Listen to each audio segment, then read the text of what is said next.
Hi everyone, it's Mike here. We're going to fit a motor to a Peco N scale turntable.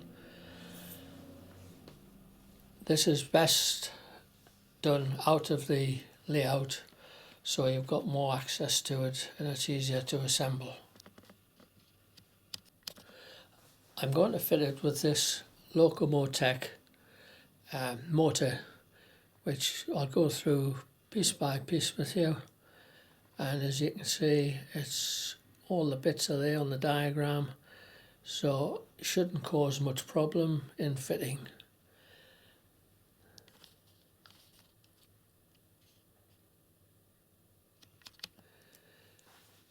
The first thing we have to do is this main turntable drive spindle needs to be degreased so there's no grease on it at all, because it's got to go into the turntable.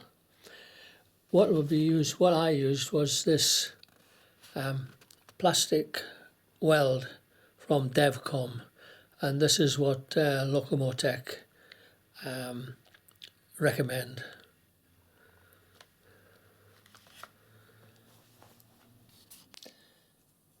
After thoroughly degreasing the spindle, I've now fitted it into the turntable with the Devcon plastic weld and left it for a few hours to set.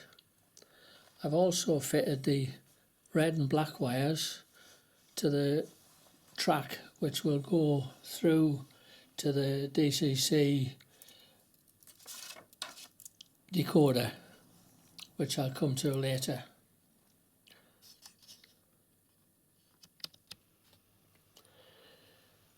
We can now fit the torque arm to the motor, which fits onto here and is held in by these small screws, which I'll now fit in.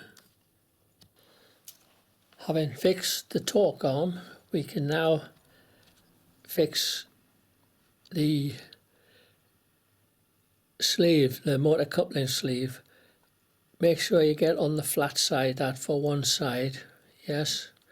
You can see where the flat side is on the torque arm.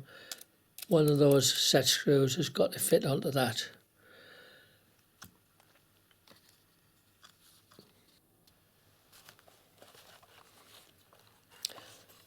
We've now slotted the motor and the torque arms over the turntable spindle, and will now lock it into place with the two screws on either side. Don't over tighten these, they just need to be firmed up. The torque arms now sit in the plastic inserts. As you can see, I've fitted them on and they just sit in there, they don't need gluing. If you have a problem with them, you can just bend the arm a little bit if you need to, if they don't sit in properly. And that is ready to be fitted into the layout now. I've also fitted the wires to the motor, which will go to the decoder as well, which I'll show in a minute. Here is the decoder I'm using. It's a Digitrax one, wasn't that expensive, and all the wires I'm using are the red and black for the track feeds, which you can see there, and the orange and slate to the motor. I've lengthened these a bit because I needed to, and put some heat shrink round just to make them safe. And there we are. That is the motor now all fitted and ready to try on the baseboard. I'll get back to you shortly once I've got it in, and we'll give it a try. Thanks. Here we are now. I've put it into the turntable onto the layout. It's sitting there, and it's ready. All I have to do now is to program it to my controller, which I'll show you in a minute. Here's my NEC power cab controller, and you'll see I've programmed it, the turntable, to 6001.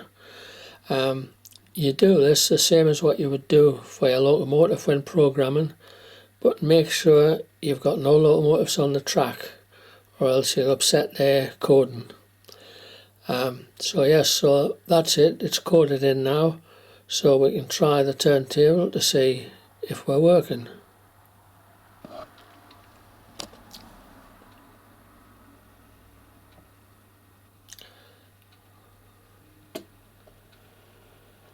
Setting it going forward. You'll see I've still left the rails off. I'll wait till I'm completely finished with this. It's a very steady turn on it.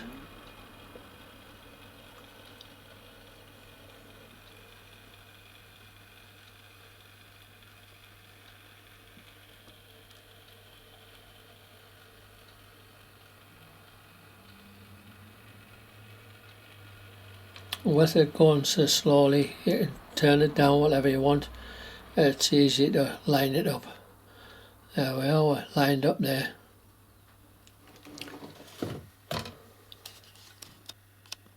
Right, so we've done that. The turntable's working. I've programmed an engine in now, and we'll bring a loco in, which is one of my A4s. We'll push that onto the turntable.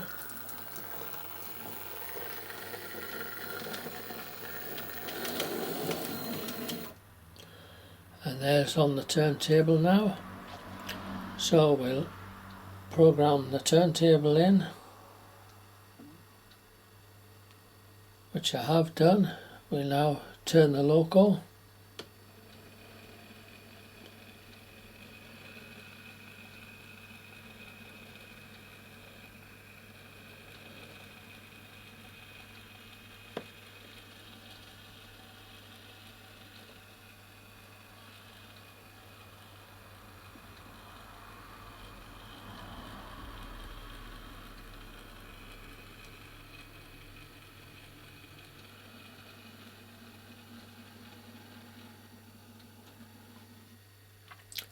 And we're now in the turn the locomotive. We'll bring it off the turntable.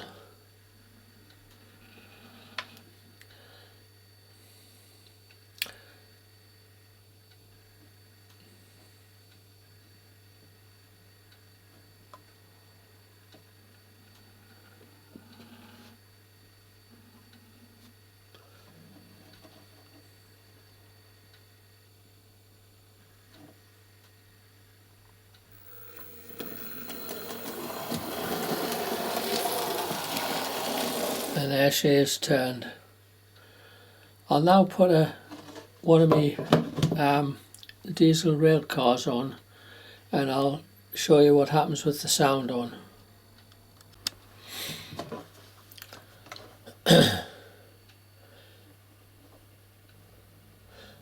I'll now bring the DMU onto the turntable and show you what happens with the power on.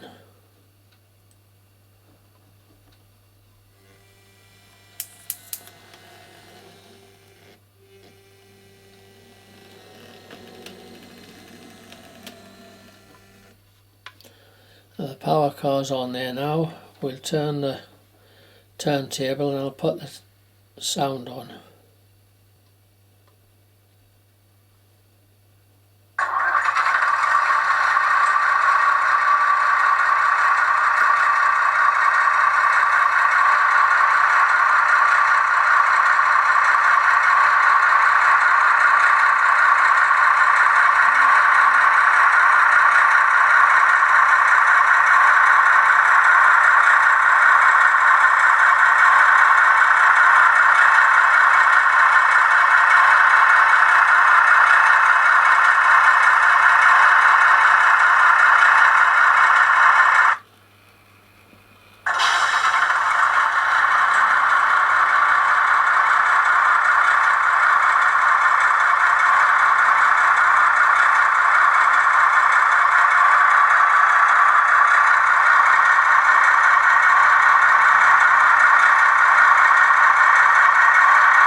You'll have seen when that power car turned that there was an interruption to the power sound. Unfortunately, this is the problem with the Peco, because it's got it cuts through the opening on it, and there's no way around this. I've tried one or two things. If anybody's got any ideas, please let me know, but I've spoken to different people, and it's a problem with the Peco because it interrupts the power supply just for that seconds, and you can't get over it. Okay then, so that is the Peco N gauge fitted with a motor. Hope you enjoyed the video. I'll put the necessary details of who it is, what it is, etc. on the video, and thanks for watching, and look forward to doing another one shortly. Bye.